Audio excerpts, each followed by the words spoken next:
ہم تمہیں معاشی طور پہ مار دیں گے، ہم تمہیں معاشی طور پر تمہارا قتل کریں گے اور سرے عام کریں گے، بائیکاٹ کریں گے۔ اور آپ نے، یہ آپ پہ فرض ہے، آپ پہ ڈیوٹی ہے، مرنے کے بعد آقا صلی اللہ علیہ وسلم کو اپنا چہرہ دکھانا ہے۔ بسم اللہ الرحمن الرحیم۔ السلام علیکم ویورز، میں ہوں فاروق چیمہ اور آپ دیکھ رہے ہیں گلوبل نیوز 24۔ ویورز، آج کے پروگرام میں آپ تمام دوستوں کو ویلکم کرتا ہوں اور شروع کرتا ہوں اللہ سبحانہ تعالیٰ کے بابرکت اور پاک نام سے، اور لاکھوں کروڑوں درود و سلام آقا صلی اللہ علیہ وسلم پہ، آقا صلی اللہ علیہ وسلم کے نام پہ۔ ہماری نسلیں، ہماری زندگیاں، ہماری نسلوں کا تقدس قربان آپ کے نام کی حرمت پہ، تحفظ ناموس رسالت کے لیے ہماری نسلیں، نسل در نسل ہماری نسلیں آئیں اور آپ سرکار کے نام پہ قربان ہوتی رہیں، آئیں اور قربان ہوتی رہیں، حتیٰ کہ قیامت قائم ہو جائے تو پھر بھی حق ادا نہیں ہوتا۔ آقا صلی اللہ علیہ وسلم کی تحفظ ناموس رسالت کے لیے اور جو کھلواڑ اب کھیلا گیا، اور فرانس نے جو ہمارے ساتھ، ہمارے جذبات کے ساتھ جو کھیل کھیلا، ہم کبھی بھی نوٹ ایٹ آل کبھی بھی انہیں معاف نہیں کریں گے، اور ہم انہیں بتائیں گے کہ وہ کیا ہیں اور ہم کیا ہیں۔ آقا صلی اللہ علیہ وسلم جو کہ پوری دنیا کے لیے، پوری کائنات کے لیے، تمام جہانوں کے لیے رحمت بن کے آئے، آپ رحمت للعالمین، آپ نے کسی کی دل آزاری نہیں کی۔ اور آج چند جیوز کھڑے ہو کے، چند یہودی کھڑے ہو کے وہ آقا صلی اللہ علیہ وسلم کے، آپ سرکار کے خاکے بناتے ہیں، ہماری دل آزاری کرتے ہیں، ہمیں تکلیف دیتے ہیں، ہمیں اذیت میں مبتلا کر رہے ہیں۔ آپ کیا سمجھتے ہیں؟ ہمیں تو اللہ سبحانہ تعالیٰ نے میسج دیا کہ قرآن پاک میں کہ ان کے خداؤں کو برا بھلا مت کہو، کہیں ایسا نہ ہو کہ وہ آپ کے خدا کو برا بھلا کہنا شروع کر دیں۔ لیکن آج یہ نان بلیورز ہمارے ساتھ کس طرح کی جنگ لڑ رہے ہیں، اور آج میں سلیوٹ کرتا ہوں اپنے پرائم منسٹر عمران خان کو، جنہوں نے پوری مسلم امہ کو اس وقت متحد کرنے کی پوری کوشش کر رہے ہیں، اور تمام مسلم امہ کو ایک ہی کاز کے لیے، ایک اسٹرانگ کاز کے لیے۔ دیکھیں، ہماری زندگی کا یہ مقصد ہے۔ اگر ہم آقا صلی اللہ علیہ وسلم کو اگر ہم آقا صلی اللہ علیہ وسلم کو ہی راضی نہ کر سکے، اگر ہم اپنے اللہ کو راضی نہ کر سکے، تو ہماری زندگی کا مقصد کیا ہے؟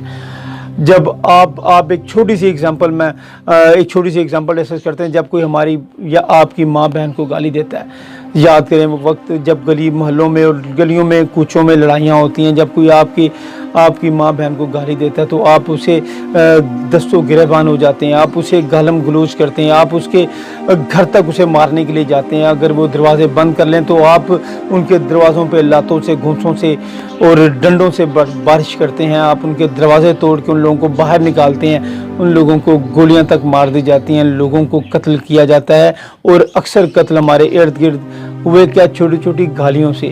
اور جب ہماری مائیں، ہماری نسلیں یہ تو آپ سرکار کی عزت پہ ہم قربان کرتے جائیں تو ہم پھر بھی حق ادا نہیں کر سکتے، اور جب بات ہو آقا صلی اللہ علیہ وسلم کی عزت کی تو پھر ہم پیچھے نہیں ہٹ سکتے۔ اب تمام مسلم امہ، اور ہمیں خوشی ہے کہ ہم یونائٹڈ ہوتے جا رہے ہیں۔ جب ہم لوگ یونائٹڈ ہوں گے تو ہماری ایک اسٹرینتھ دنیا کو پتہ چلے گی۔ میرا لاسٹ ٹریننگ سیشن بھی یہی تھا، یونائٹڈ وی اسٹینڈ، ڈیوائیڈڈ وی فال۔ تو اگر ہم لوگ اکٹھے ہوں گے تو دنیا کی کوئی بھی طاقت ہمارے سامنے کھڑی نہیں ہو سکتی۔ اب ہم بائیکاٹ کریں گے، اور ریئل وے میں بائیکاٹ کریں گے۔ ہم تمہیں معاشی طور پہ مار دیں گے، ہم تمہیں معاشی طور پر تمہارا قتل کریں گے اور سرے عام کریں گے اور دکھائیں گے۔ تمام مسلم امہ اس وقت اسی کاز کے لیے متحد ہے، اور ہمارا مقصد ایک ہے، ہم آپ کو معاشی طور پر کمزور کریں گے۔ اور یہ مذاق کی بات نہیں ہے، اسے بالکل 100% ہم لوگ آپ کی ایک ایک پروڈکٹ کا بائیکاٹ کریں گے، اور آپ نے، یہ آپ پہ فرض ہے، آپ پہ ڈیوٹی ہے، مرنے کے بعد آقا صلی اللہ علیہ وسلم کو اپنا چہرہ دکھانا ہے۔ اور کس چہرے سے آپ سرکار کے سامنے جائیں گے؟ وہ لوگ جن لوگوں نے آقا صلی اللہ علیہ وسلم کے خاکے بنائے، جن لوگوں نے ہمارے ساتھ، ہمارے جذبات کے ساتھ کھلواڑ کی، ہم ان لوگوں کو کبھی بھی معاف نہیں کریں گے۔ ہم بائیکاٹ کریں گے، آپ کی ایک ایک پروڈکٹ کا بائیکاٹ کریں گے، جن میں سب سے پہلا نام ٹوٹل پیٹرول پمپ کا آتا ہے، ٹوٹل پیٹرول پمپ کا۔ اور مذاق میں بھی، اور قطعاً اس چیز کو اگنور کرتے ہوئے اگر ہم جائیں گے وہاں پہ تو سوچیں کہ آقا صلی اللہ علیہ وسلم کا دل دکھے گا۔ ہم معاشی طور پر اس کی جڑیں کاٹ دیں گے فرانس کی۔ آپ، میں، ہم سب کو متحد ہو کے کام کرنا ہے۔ جتنی بھی پروڈکٹس ہیں کو یہاں پہ نظر آ رہی، اور اس کے علاوہ جتنی بھی پروڈکٹس ہیں، یہ ایک ایک پروڈکٹ کا بائیکاٹ کریں گے، اور کسی بھی مسلم کنٹری کے اندر آپ کو یہ پروڈکٹ نظر نہیں آنی چاہیے، اور نہ سیل ہوتی نظر آنی چاہیے۔ یہ آپ کا، میرا، ہم سب کا فرض ہے۔ اپنی فیملی کو بتائیں گے، اپنے دوستوں کو بتائیں گے، رشتہ داروں کو بتائیں گے، عزیز و اقارب کو بتائیں گے، اپنے ارد گرد دکانداروں کو بتائیں گے،